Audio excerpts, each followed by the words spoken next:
Selamat datang di video pembelajaran interaktif kita tentang materi fluida dinamis. Pernahkah kalian bertanya bagaimana cara pesawat bisa terbang? Atau bagaimana cara air bisa mengalir di dalam pipa? Nah, semua itu akan kita bahas pada video ini. Yuk kita mulai! Fluida dinamis adalah fluida yang bergerak, baik berupa cairan maupun gas. Contoh sederhananya yaitu air yang mengalir di pipa atau udara yang mengalir di sekitar mobil. Sekarang, coba kita pikirkan, apa yang akan terjadi jika kita mengecilkan ujung pipa air? Diskusikan bersama teman-teman kalian. Sebelum kita bahas viskositas, kita bahas dulu kecepatan aliran. Kecepatan aliran adalah seberapa cepat fluida bergerak.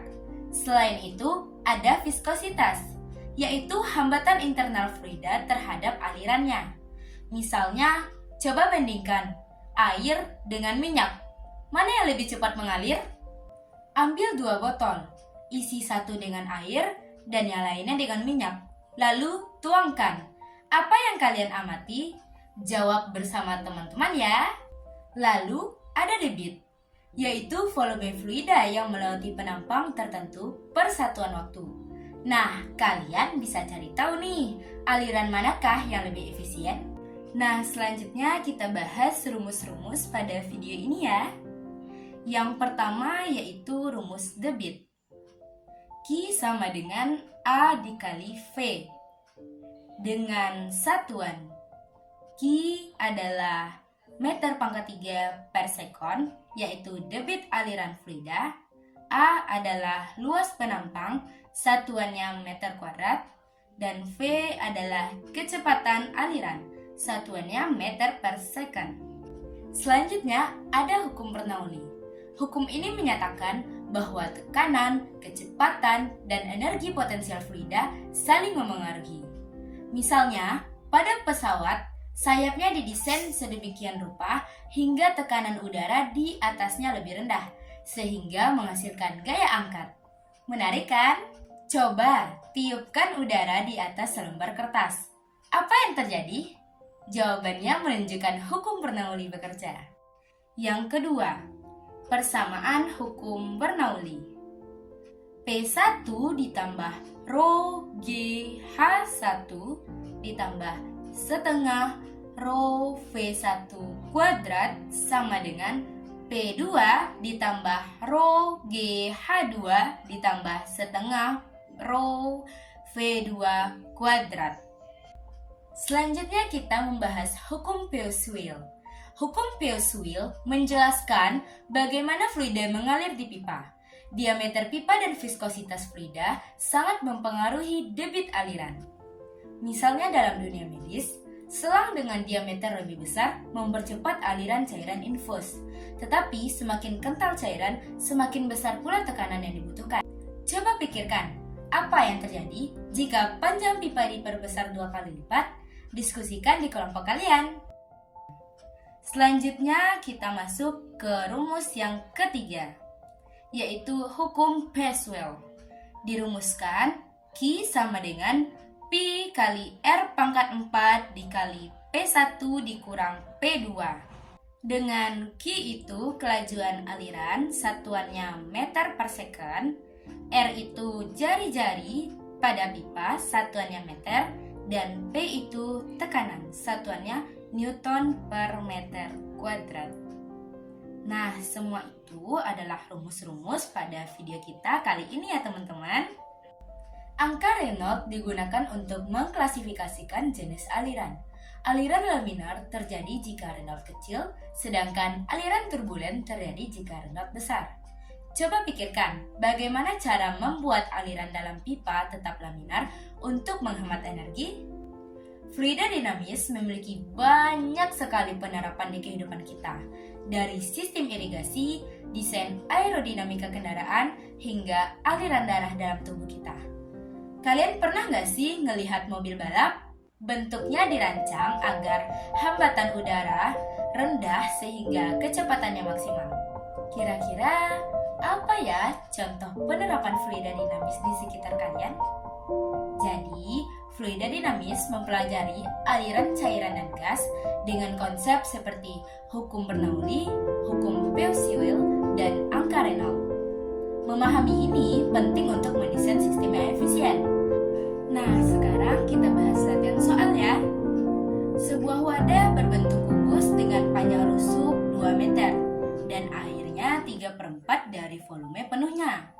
Kemudian, tabung tersebut bocor di ujung bawahnya hingga air habis dalam waktu 20 menit. Maka, debit air yang keluar dari tabung bocor adalah, nah, kita tahu nih, volume kubus itu kan rumusnya rusuk pangkat 3. Jadi, volume kubus adalah 2 meter pangkat 3. Berapa teman-teman?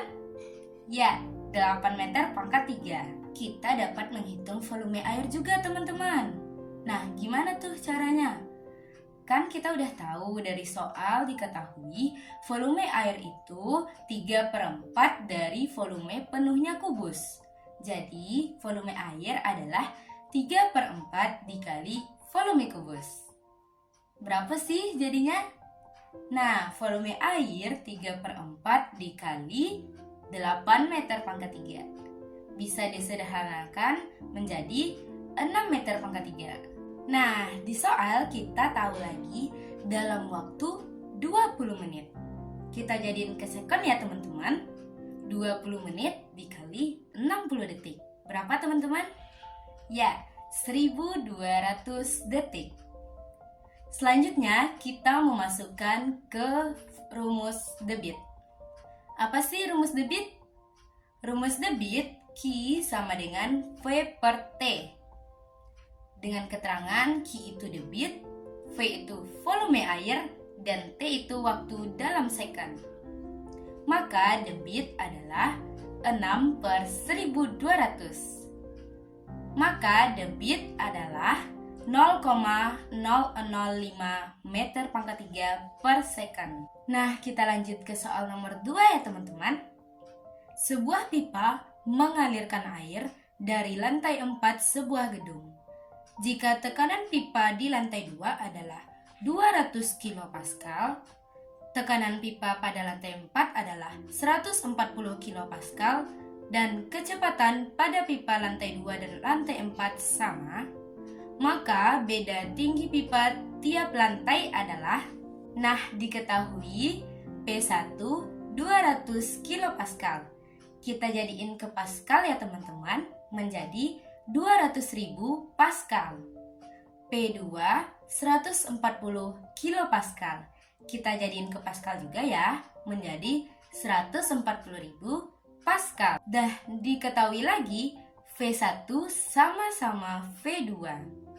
Maka kita menggunakan rumus P1 ditambah rho GH1 sama dengan P2 ditambah rho GH2.